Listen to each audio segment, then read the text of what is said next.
Queridos, eu quero compartilhar uma palavra que está no livro de João, capítulo 2.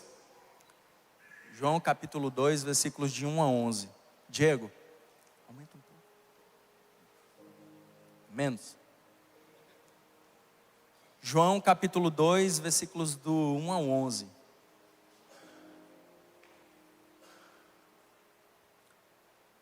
Gente, essa semana eu fui baixar, a gente vai chegando numa felicidade, né? E eu fui baixar, a gente tem que se cuidar, eu fui baixar para pegar uma toalha e a minha lombar simplesmente travou. E graças a Deus a gente tem nosso amigo Robson aqui na igreja, ortopedista. Fui lá no Robson e passou uns remédios, ele está até hoje aplicando injeção em mim. Meu Deus, mas foi o que salvou, graças a Deus. Mas tinha travado a minha coluna, mas agora é recuperar para continuar o propósito, né? João capítulo 2, versículos do 1 a 11. Obrigado, viu, meu amigo Robson? A palavra de Deus diz assim: no terceiro dia, houve um casamento em Caná da Galileia. A mãe de Jesus estava ali. Jesus e os seus discípulos também haviam sido convidados para o casamento. Tendo acabado o vinho, a mãe de Jesus lhe disse: eles não têm mais vinho. Jesus respondeu: o que temos nós em comum, mulher? A minha hora ainda não chegou. A sua mãe disse aos serviçais: façam tudo o que ele mandar. Ali perto havia 6 potes de pedra, do tipo usado pelos judeus para as purificações cerimoniais. Em cada pote cabiam entre 2 e 3 metretas. Metretas significa medidas, tá, queridos? Em cada pote cabiam entre 2 e 3 medidas. Jesus disse aos serviçais: encham os potes com água. E os encheram até a borda. Então Jesus lhe disse: agora levem um pouco ao encarregado da festa. Eles assim o fizeram. E o encarregado da festa provou a água que fora transformada em vinho, sem saber de onde este viera, embora os serviçais que haviam tirado a água soubessem disso. Então chamou o noivo e disse: todos servem o primeiro o melhor vinho, e depois que os convidados beberam bastante, o vinho inferior é servido. Você, porém, guardou o melhor vinho até agora. Este sinal milagroso em Caná da Galileia foi o primeiro que Jesus realizou. Revelou assim a sua glória e os seus discípulos creram nele. Amém, queridos? Glória a Deus. Alguns dias, há umas 2 semanas atrás, a gente estava na reunião de pastores da Poema e a gente conversava sobre os próximos passos. A gente tinha encerrado a série Ao Senhor, aos Santos e ao Mundo. Mas ali naquele momento o Lê trouxe uma direção da gente retomar essa série. Porque essa série é uma série muito completa. A gente poderia ministrar ela várias e várias vezes, durante muito tempo, porque ela vai trazendo cada vez mais um entendimento completo e profundo acerca das nossas relações, né? Ao Senhor, aos santos e ao mundo. Com o Senhor, com a igreja e com aqueles que precisam ainda conhecer o Senhor. E esse texto, queridos, hoje a gente reinicia novamente essa série, falando, né, sobre ao Senhor. E esse texto, em todos os aspectos, ele fala sobre a figura de Jesus. Ele coloca Jesus como centralidade de tudo. E uma das coisas que o Senhor começou a falar logo no início, assim que eu li esse texto, ele tem queimado meu coração, porque muitas vezes a gente que vem ministrar aqui, a gente ministra sobre algo que o Senhor já nos ensinou, que a gente aprendeu. Mas muitas vezes, né, pastor, a gente vem aqui ministrar algo daquilo que o Senhor está fazendo em nós, daquilo que Ele está nos ensinando.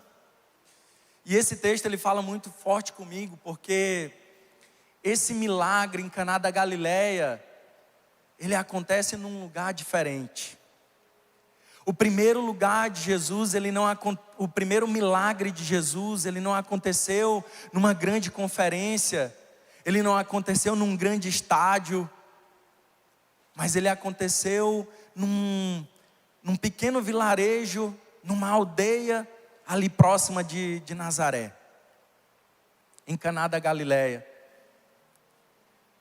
primeiro milagre de Jesus é aquele que revelou a sua glória e fez com que os discípulos começassem a crer nele. Aconteceu num lugar comum, mas num lugar de uma revelação extraordinária.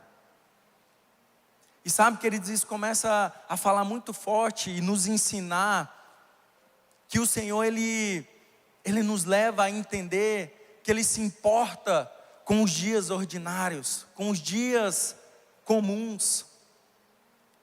O Senhor, Ele se importa com aquilo que a gente vai fazer no dia ordinário. Ele está se importando com aquilo que você faz lá na sua casa, no seu trabalho, na sua faculdade. Ele se importa com os mínimos detalhes. Quando Paulo escreve à igreja de Corinto, que ele diz assim, quer vocês comam, quer vocês bebam, ou quer vocês façam qualquer outra coisa, façam tudo para a glória de Deus. E vocês não se tornem motivo de tropeço nem para judeus, nem para gregos, nem para a igreja de Deus, porque eu também procuro agradar a Deus e a todos de todas as formas. Paulo entendeu, queridos, que Deus tinha chamado ele para agradá-lo em todos os momentos, em tudo aquilo que ele fosse fazer, em todos os lugares. Que o Senhor se importava com tudo mesmo. Como Paulo disse, qualquer coisa que vocês forem fazer, façam para a glória de Deus. Assim como nos dias de Noé, que a Bíblia diz que eles também comiam, bebiam, casavam-se e davam-se em casamento, até o dia em que Noé entrou na arca, e eles não perceberam aquilo que Deus estava fazendo. Percebe que nos dias de Noé, também acontecia um casamento. Também acontecia casamento, mas eles não perceberam aquilo que Deus queria fazer. Até que a palavra do Senhor diz que o Senhor, Ele fechou a porta da arca por fora. Ali Noé não podia mais nem se arrepender, porque Deus fechou a porta da arca por fora. E toda a esperança de salvação ali havia se encerrado para aqueles que não perceberam aquilo que Deus estava fazendo.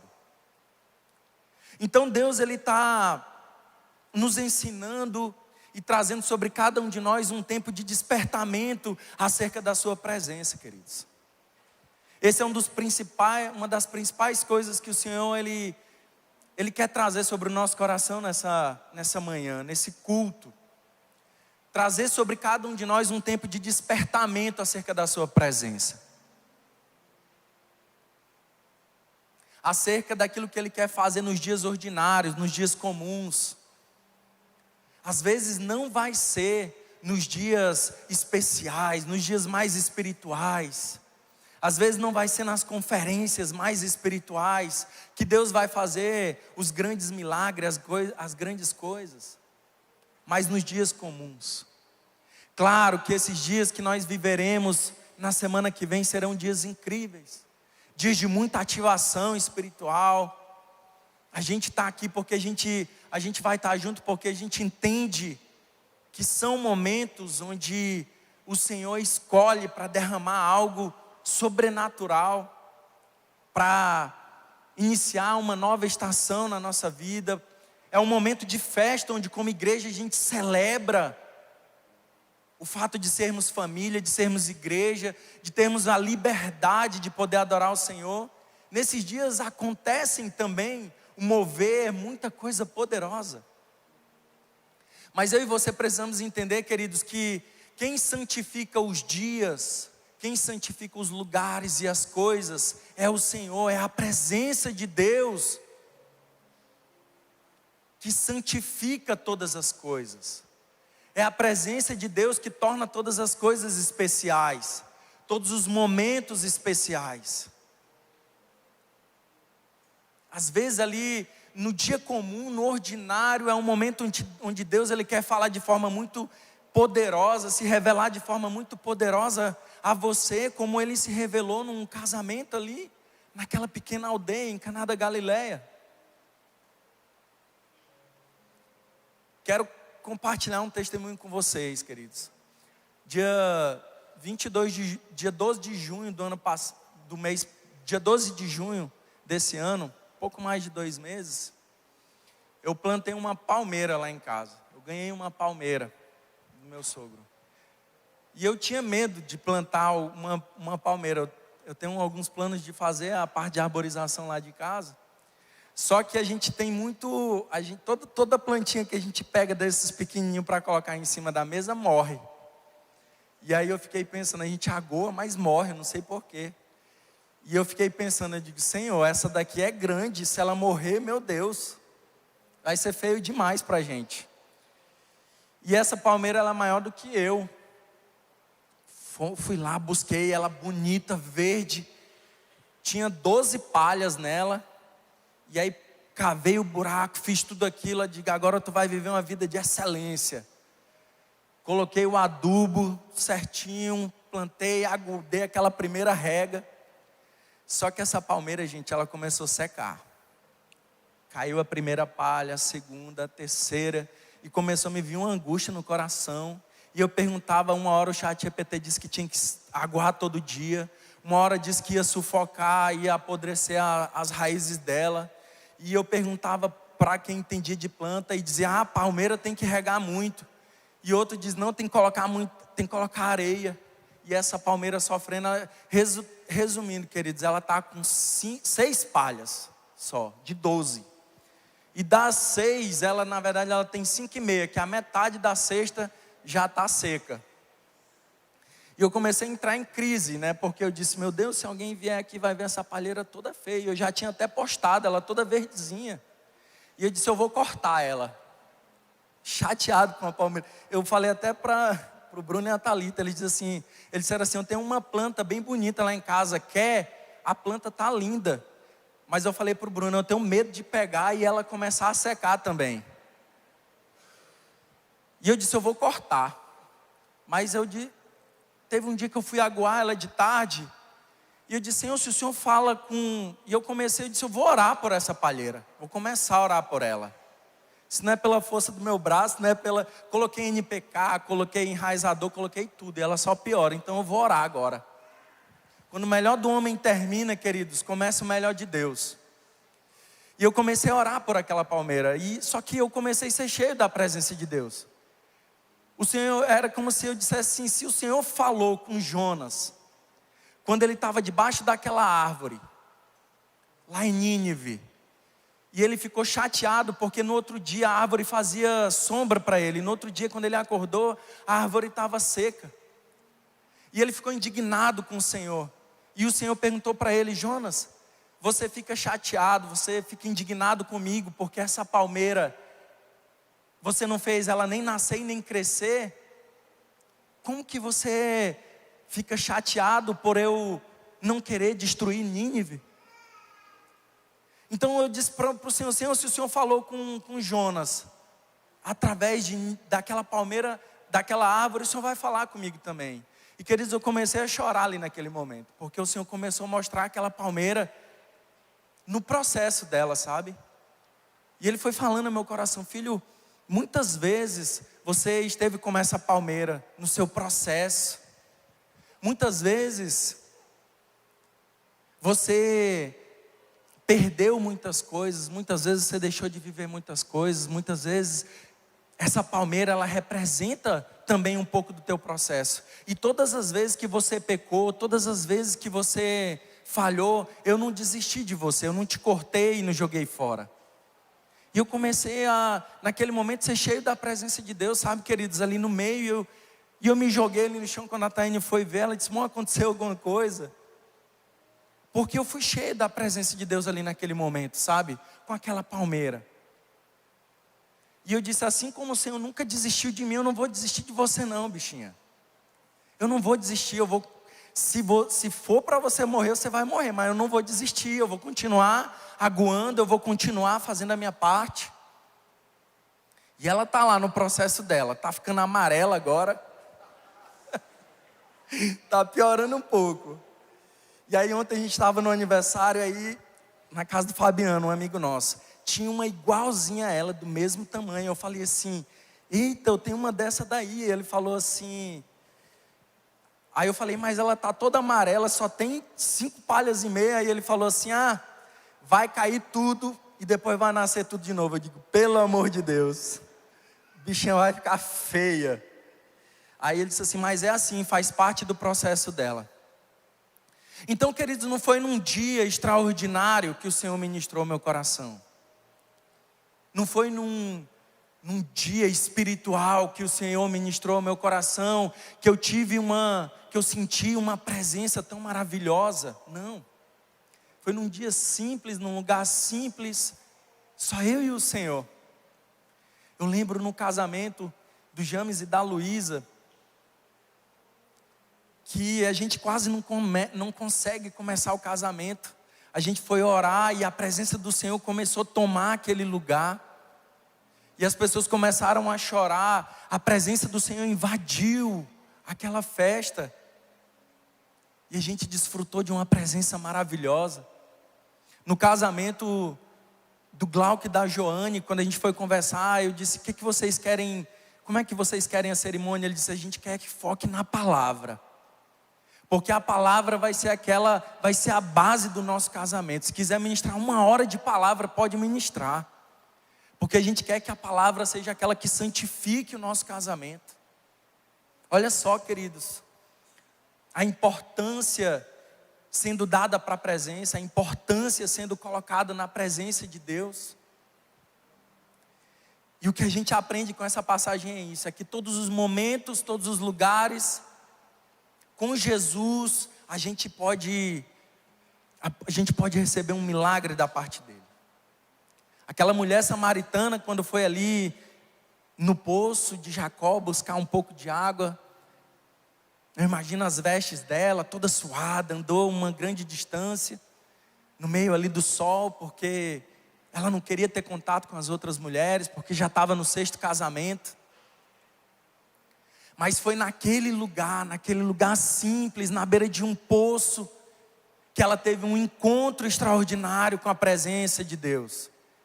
Que ela teve um encontro extraordinário com aquele que pôde transformar a vida dela. Ao ponto dela sair correndo, adentrando Samaria e dizendo, venham e vejam aquele que diz tudo aquilo que eu tenho feito.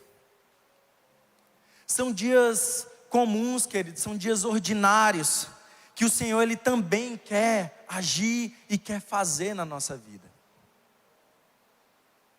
Nessa festa o vinho acabou. Nesse casamento o vinho acabou. E Deus, Ele falou muito forte ao meu coração que o fim do vinho, o vinho ter acabado, simboliza aquilo que representa o fim do melhor do homem. Num casamento judaico, para a gente entender a importância do vinho, o casamento judaico demorava em torno de 7 dias. E o vinho acabar, o vinho era sinal de alegria, né, de realização, de celebração. E o vinho acabar, imagina ali, vamos supor que uma inferência, né? Estava ali no 4º dia de festa. O vinho ter acabado ali significava sinônimo de vergonha pública. Significava o fim antecipado da festa. Então, era um desastre para o casal. Só que no momento em que o vinho acabou, naquele dia a falta de algo deu lugar ao poder de Jesus.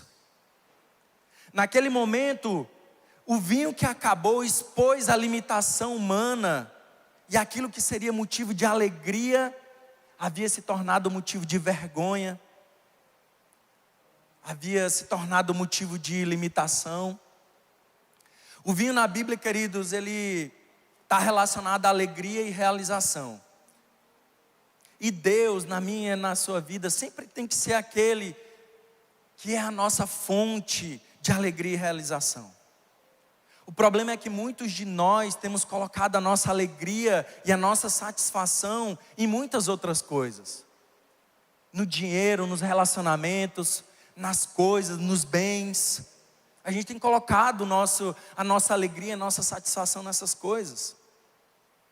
E ao invés da gente buscar a nossa satisfação em Deus, a gente tem buscado a nossa satisfação nas experiências, nas circunstâncias externas. Constantemente a gente abre a nossa boca para dizer: eu não estou feliz com o meu emprego. Eu não estou feliz com o meu ministério, não estou feliz com o meu casamento, não estou feliz com os meus amigos, não estou feliz no lugar onde eu estou morando. E acontece, queridos, faz parte. Muitas vezes isso acontece. O que a gente não pode fazer é colocar a nossa alegria e a nossa felicidade nessas coisas. E sempre que isso acontece, quando há uma limitação da nossa alegria, quando acaba a nossa alegria, a nossa felicidade, abre-se uma janela de oportunidade para o melhor de Deus começar na sua vida. É como se fosse um despertamento do Senhor, um despertar do Senhor sobre aquilo que Ele pode fazer na tua insuficiência, na tua incapacidade.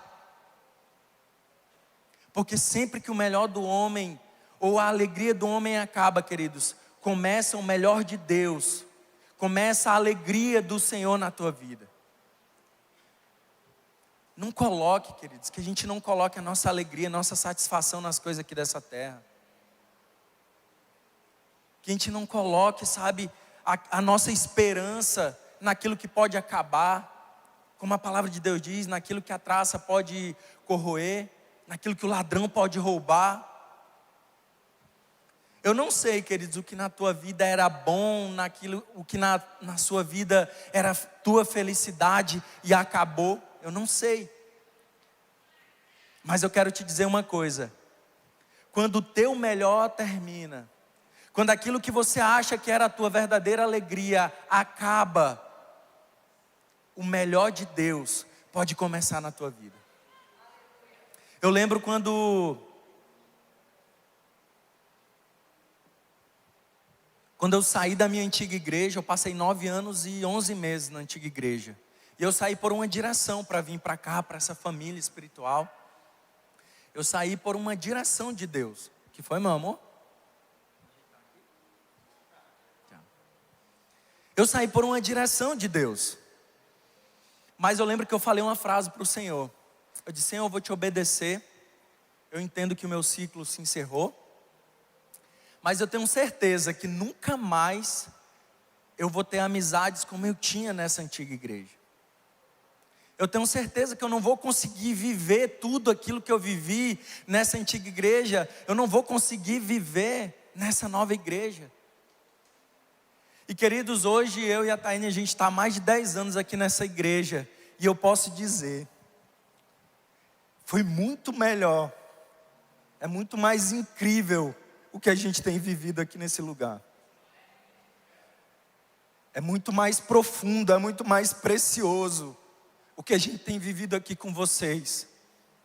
A gente tem feito amigos, irmãos. A gente tem chorado junto, a gente tem se alegrado juntos. E eu quero te dizer uma coisa também. Se Deus te direcionou e você está aqui hoje nessa casa, Deus, Ele pode fazer coisas muito maiores do que aquilo que você viveu. Se você talvez hoje olhe e diz assim: quando eu vivia o primeiro amor, logo quando eu me converti, eu vivia isso, eu fazia aquilo, eu acordava cedo, eu ia para a vigília. Eu quero te dizer algo: o Senhor tem muito mais para fazer na tua vida. O Senhor tem algo muito maior para fazer em você, através de você. Ele quer queimar ainda mais na tua vida. Ele tem coisas ainda melhores para fazer em você, na sua família. E hoje a gente tem vivido a plenitude, sabendo que Deus vai fazer muito mais. E a gente vai viver muitas coisas incríveis, juntos. A gente vai ver a restauração de todos aqueles que chegarão, a restauração de todos nós. Nós seremos curados juntos. A gente está fazendo história juntos aqui, queridos. O Senhor está fazendo no nosso meio. Então o Senhor, Ele está nos ensinando que a insuficiência humana é uma oportunidade para a manifestação da sua glória. O Senhor, Ele sempre vai fazer, queridos, diante da nossa incapacidade. Se nós chamarmos Ele, Ele sempre vai fazer diante da nossa incapacidade. Porque a palavra de Deus diz que o poder do Senhor se aperfeiçoa nas nossas fraquezas, nas nossas debilidades. Aquilo que a gente não pode, a gente ora e entrega ao Senhor. Deixa eu falar uma coisa, quando você ora e entrega algo para o Senhor, queridos, não significa um fracasso seu, significa que você só consegue ir até ali. A partir dali, Deus faz por você. É reconhecer a grandeza dEle. E reconhecer as nossas limitações. Esse texto ele também nos ensina para que a gente nunca olhe para o problema, mas que a gente olhe para a solução. O vinho acabou, não olha para o problema, olha para a solução. Jesus, ele estava ali naquela festa. Se acabou alguma coisa na tua vida, chama Jesus. Chama Jesus, não foca no problema, foca naquele que pode restaurar, aquele que pode fazer um milagre na tua vida. Esse texto também nos ensina a também nunca esperar terminar alguma coisa para que a gente possa convidar Ele para estar com a gente. Convidar Ele para o nosso casamento, para o nosso trabalho. Que a gente nunca espere, queridos, acabar algo para poder chamar o Senhor para Ele nos socorrer. Mas sabendo que se acabar, a gente pode contar com Ele também. Mas que a gente não deixe a alegria acabar, que a gente chame Ele, que Ele faça parte do nosso casamento, da alegria do nosso casamento, da plenitude do nosso casamento, dos nossos relacionamentos, do nosso trabalho. Que Ele faça parte, queridos, de tudo aquilo que a gente tem vivido. Vocês estão felizes ainda? Esse tópico aqui eu coloquei o nome de o antigo vazio e o novo abundante. É só o tópico, não é o tema, tá? O antigo vazio e o novo abundante. Por quê? Porque no versículo 7 de João capítulo 2, a gente vai encontrar dois elementos que remetem ao homem, que estão relacionados ao homem. O primeiro dos dois elementos é o número 6. A Bíblia diz que Jesus pediu para que os servos pegassem 6 potes de pedra. E o 6 na Bíblia, ele está relacionado ao homem. Ele está relacionado àquilo que é limitado. Ele está relacionado àquilo que tem uma limitação. O homem foi criado no 6º dia. E no 7º dia Deus descansou. É a completude, é a perfeição, o 7. Mas o 6, ele remete ao homem, ele está relacionado ao homem. E o segundo elemento são as talhas de pedra, ou os potes de pedra, que também está relacionado ao homem. No livro de Ezequiel, capítulo 36, versículo 26, Deus ele fala acerca da dureza do coração do homem. E ele diz o seguinte, Ezequiel 36, 26. Eu lhes darei um novo coração e colocarei em vocês um novo espírito. Removerei o seu coração de pedra e lhes darei um coração de carne. Porei dentro de vocês o meu espírito, para que sigam meus decretos e tenham cuidado de obedecer os meus estatutos. Vocês habitarão em Israel, a terra que dei a seus antepassados. Vocês serão o meu povo e eu serei o seu Deus. Aleluia, queridos. Aleluia.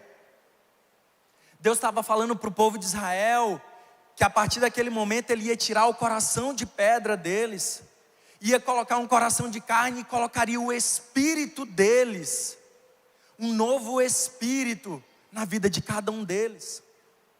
É como se, e trazendo para essa história, é como se aqueles potes de pedra simbolizavam o coração do homem endurecido para as coisas de Deus. Um coração vazio e incapaz de produzir alegria por si só.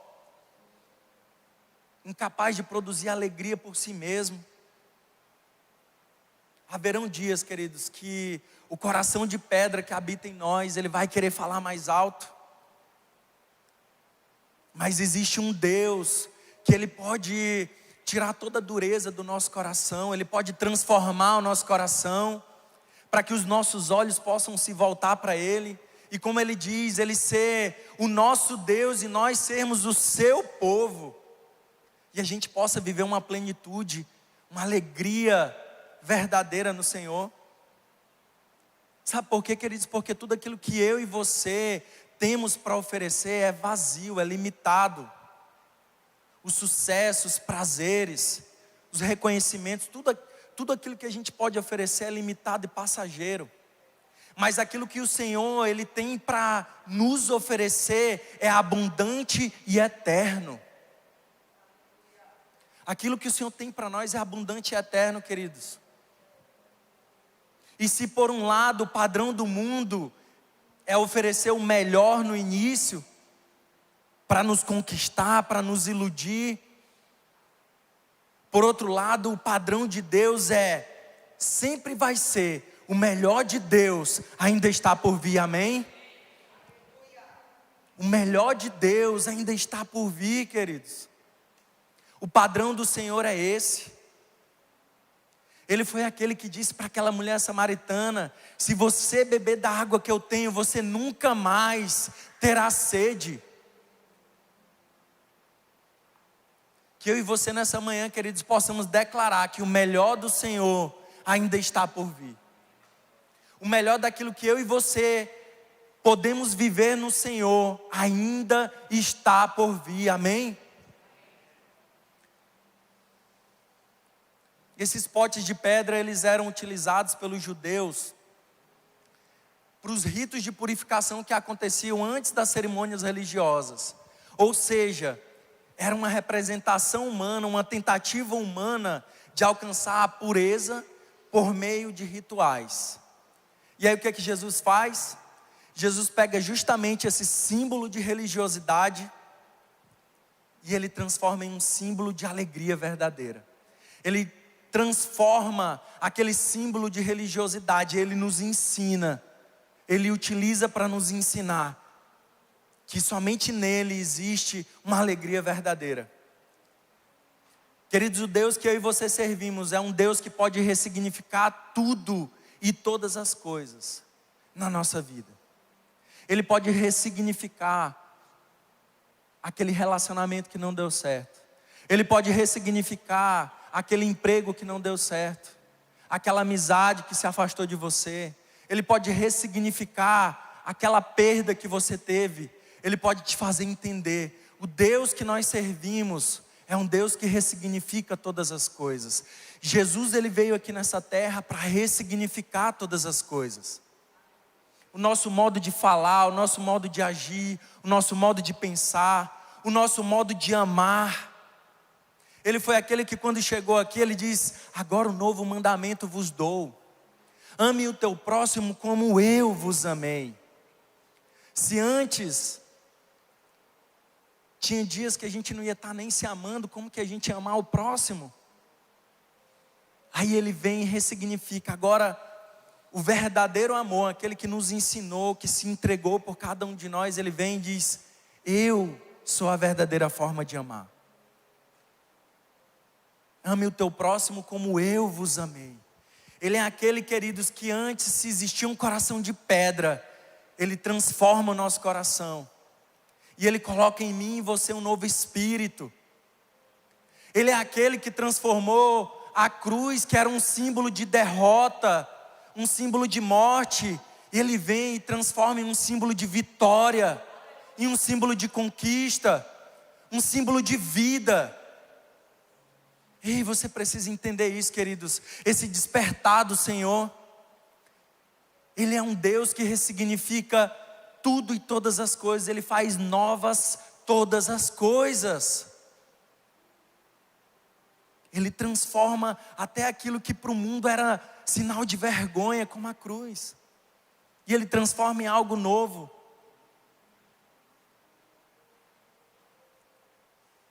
O milagre aconteceu, queridos, naquela festa.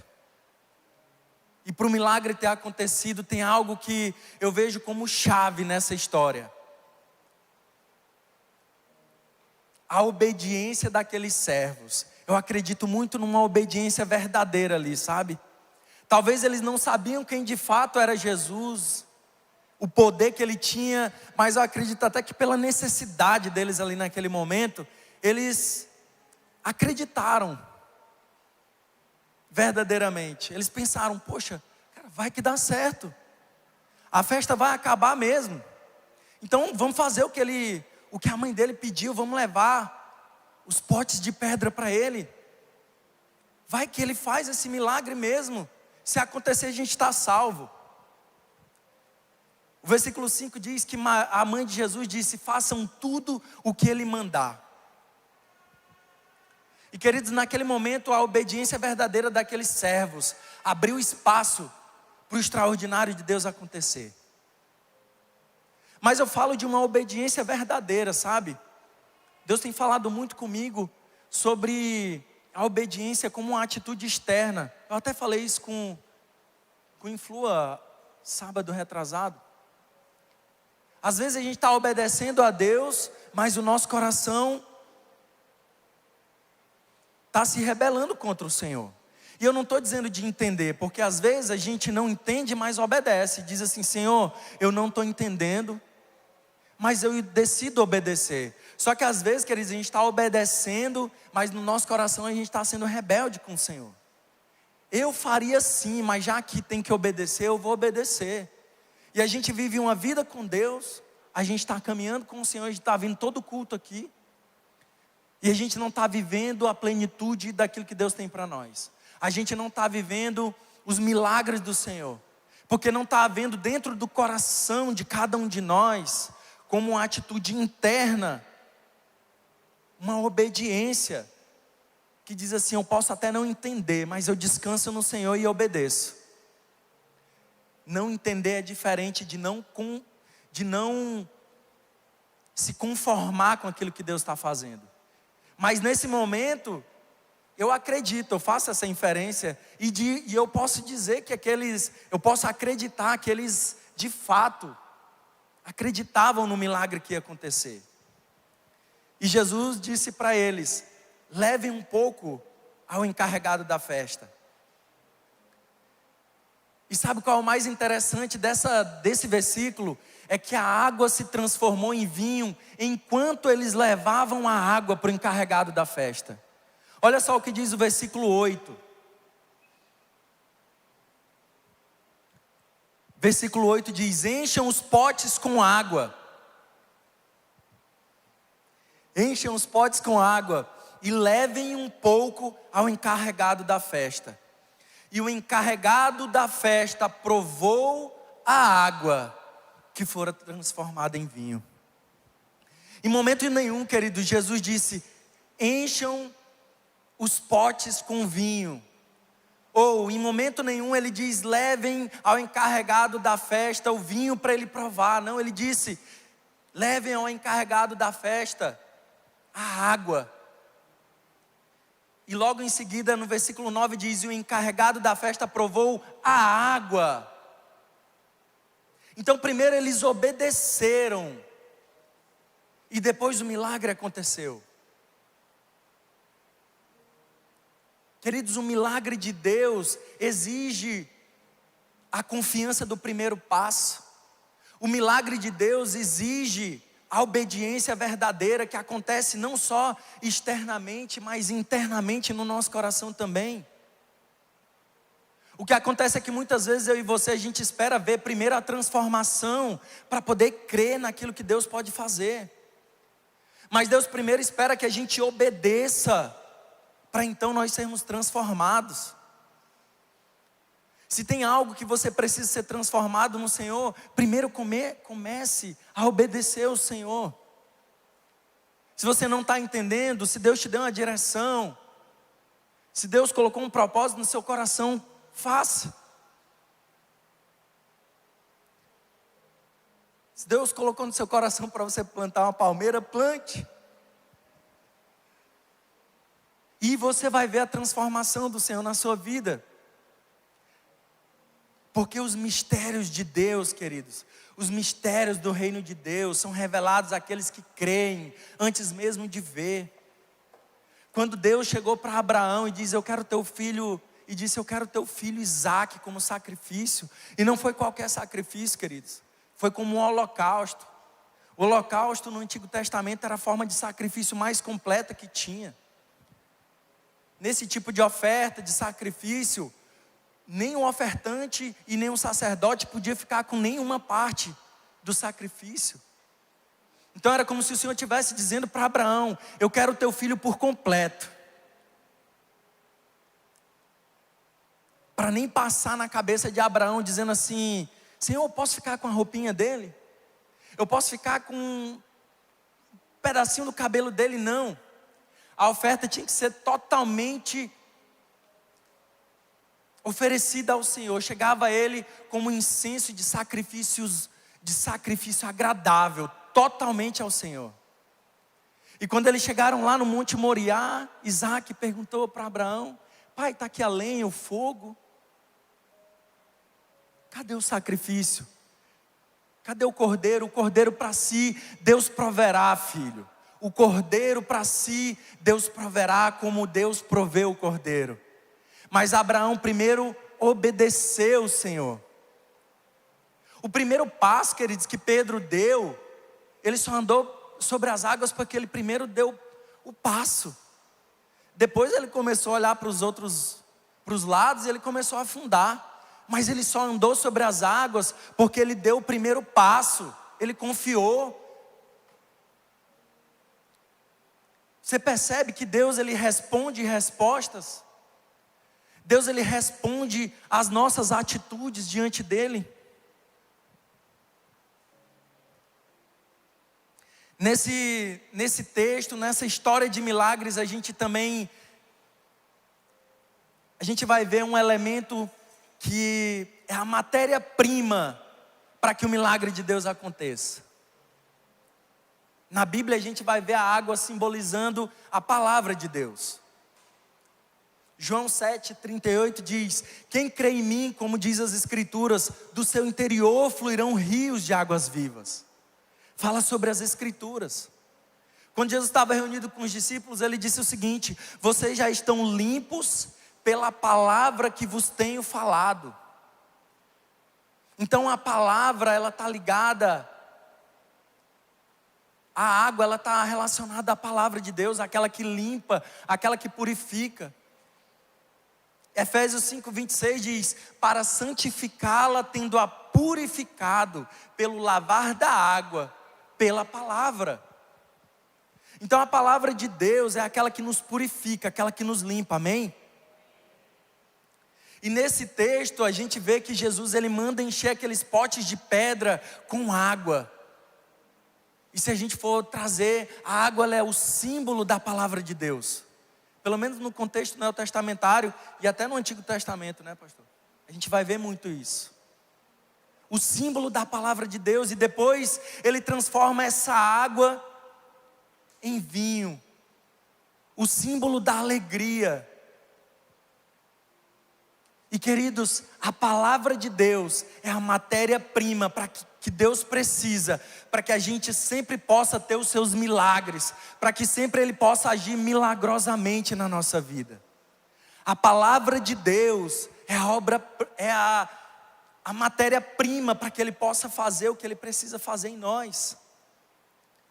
A palavra de Deus, ela não apenas nos limpa e nos purifica, mas ela é a fonte de todos os milagres, queridos.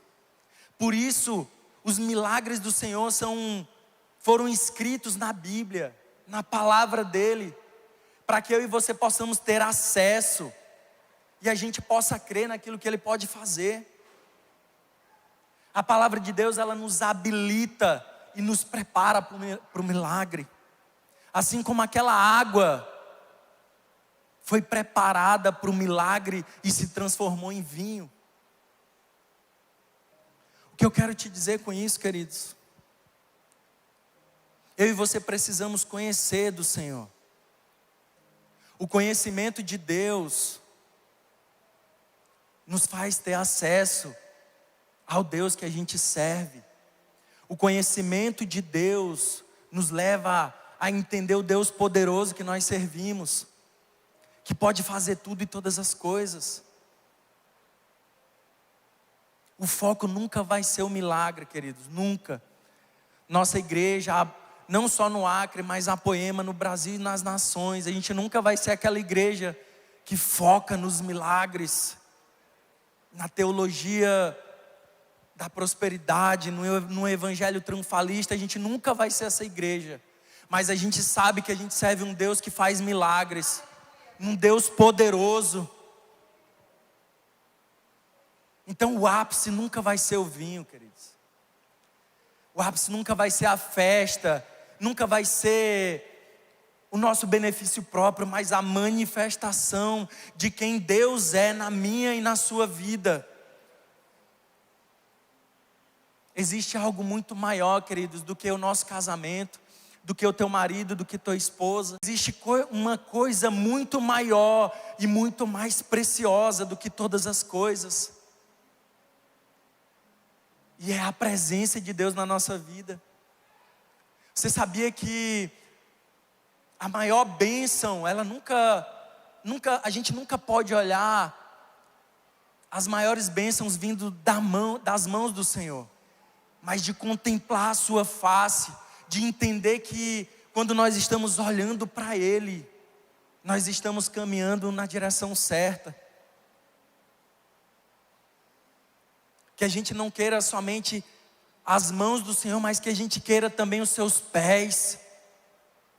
Que a gente queira contemplar a sua face, aquilo que Ele tem para nós.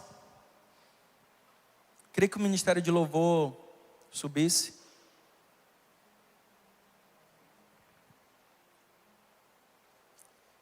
Outra coisa que fala muito forte ao nosso coração é um detalhe aqui também.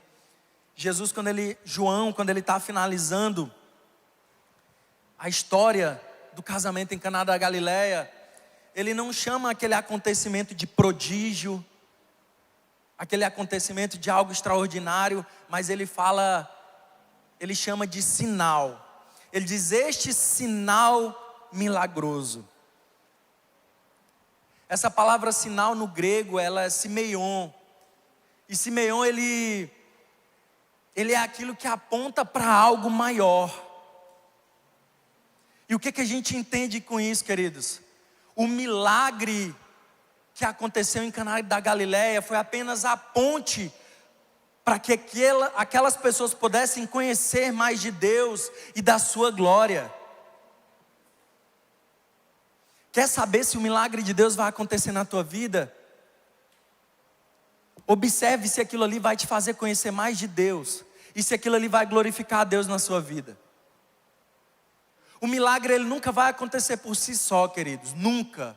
Ele nunca vai acontecer só porque ele tem que acontecer, não. Ele sempre vai apontar para algo maior, que é a presença de Deus, é a centralidade de Deus, a glória dele.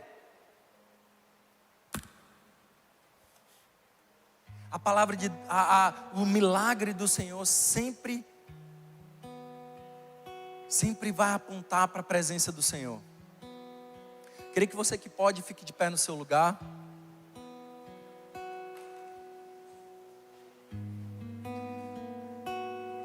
O versículo 11 do texto que nós lemos, João diz o seguinte: este sinal miraculoso em Caná da Galileia foi o primeiro que Jesus realizou. Revelou assim a sua glória e os seus discípulos creram nele. O primeiro milagre de Jesus, queridos, feito ali naquele lugar simples, naquela aldeia, ele revelou a glória de Deus e fez com que os discípulos do Senhor crescem nele.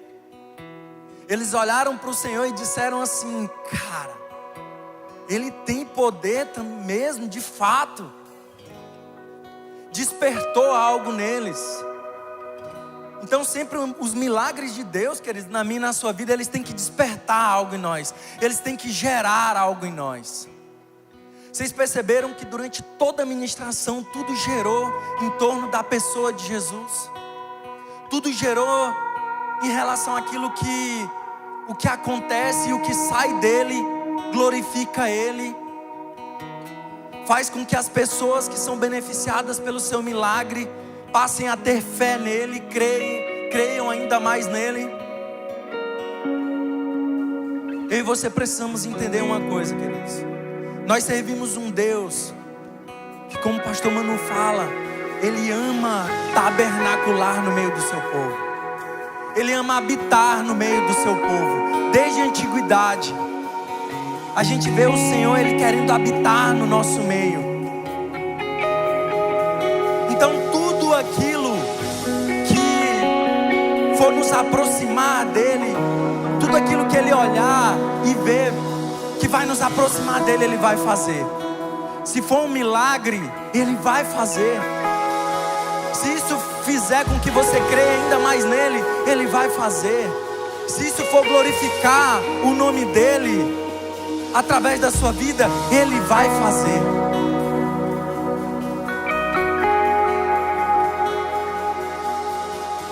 Mas se Ele perceber, queridos, que por algum motivo, de alguma forma, aquilo vai te afastar, Ele não vai fazer.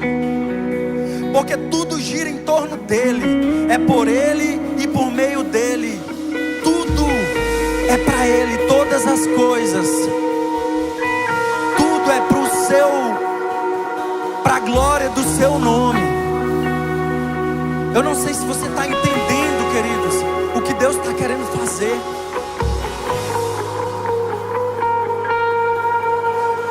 É um tempo de despertamento acerca da presença, queridos. A gente pode nunca mais sair dessa série, porque nós precisamos todos os domingos entender a plenitude e a profundidade daquilo que o Senhor quer fazer. As nossas relações com Ele, com o nosso irmão, com o mundo. Queridos, há algo que o Senhor está fazendo aqui nessa manhã. Há algo que o Senhor está fazendo aqui nessa manhã. E quem crê vai receber daquilo que o Senhor está fazendo. A presença dEle é real aqui nesse lugar. Tenha liberdade, se você quiser vir aqui à frente para alguém orar com você, fique à vontade. Se você sentir de orar com alguém também, fique à vontade. Mas tenha liberdade nesse momento de chamar o Senhor. Chamar o Senhor para fazer aquilo que Ele precisa fazer. O objetivo ali naquela festa do milagre do vinho não era salvar a reputação do noivo e da noiva, mas era revelar a glória de Deus. Deixa eu te falar uma coisa, queridos. Se aquilo que você precisa for revelar a glória de Deus e fazer com que outras pessoas creiam ainda mais em você, Ele vai fazer. Se não, ressignifique aquilo que você precisa como um milagre. Ressignifique.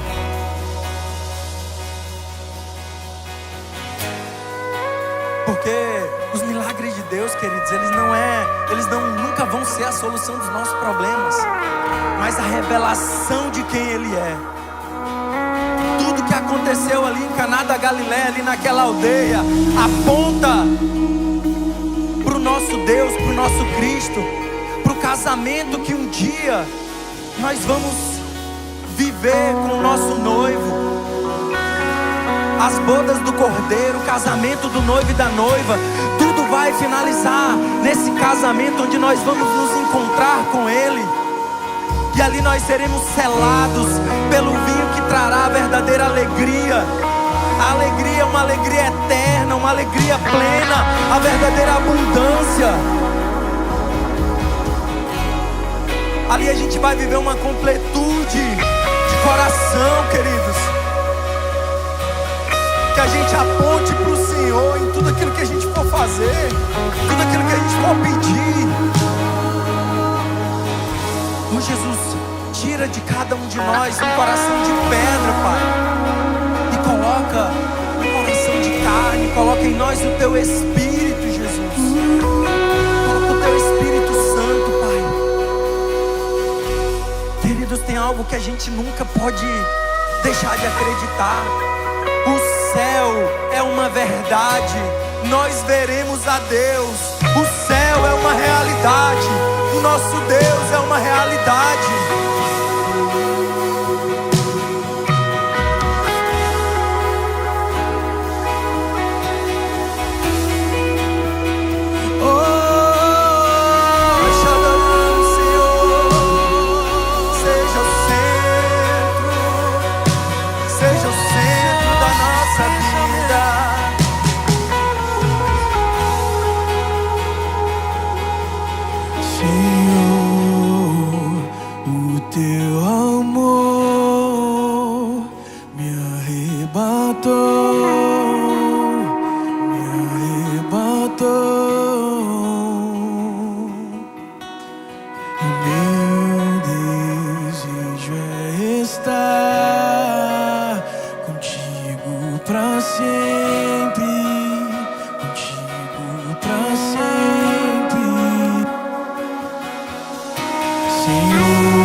coração. Vamos responder essa presença, queridos. Tudo que eu já provei, eu quero conhecer teu coração. Então traga-me pra mais perto, leva-me mais profundo. Eu quero conhecer teu coração.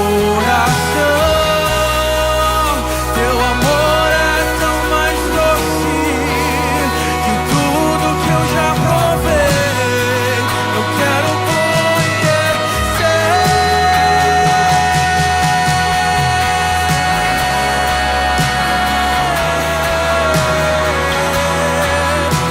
teu coração.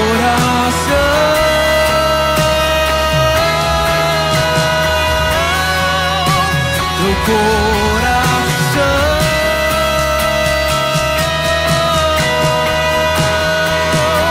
teu coração.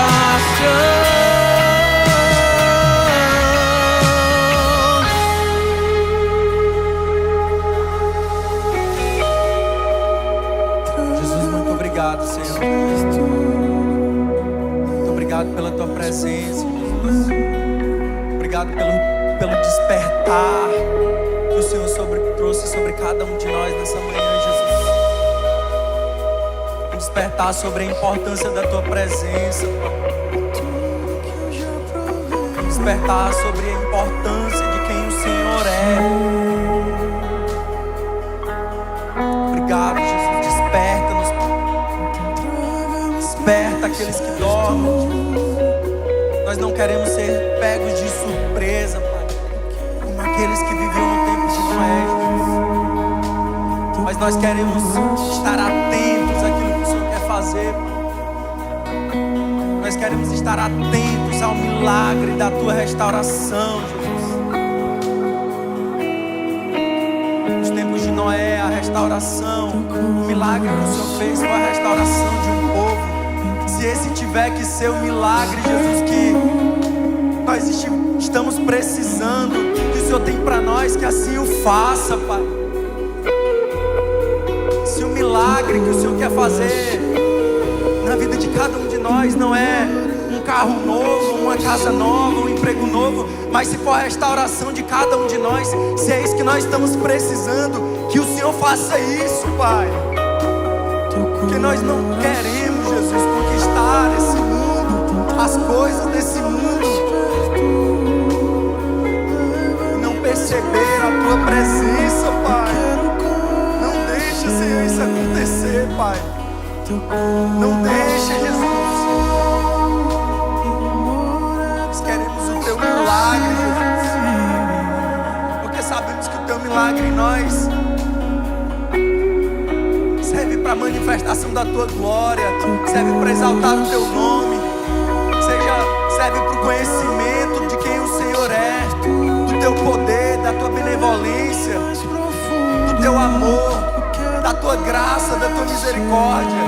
Nós queremos o teu milagre, Jesus, independente de qual seja. Teu amor é tão mais doce que tudo que eu já provei. Eu quero conhecer.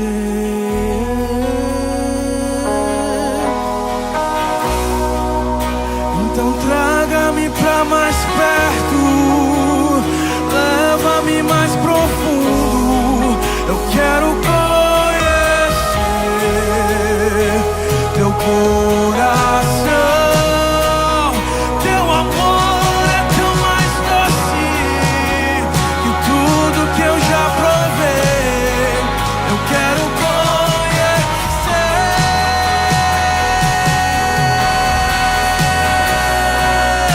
Então traga-me pra mais perto, leva-me mais profundo. Eu quero conhecer teu coração. Aleluia, queridos. Que Deus abençoe a vida de cada um de vocês. Que a gente saia com esse sentimento no nosso coração de sermos despertados pelo Senhor.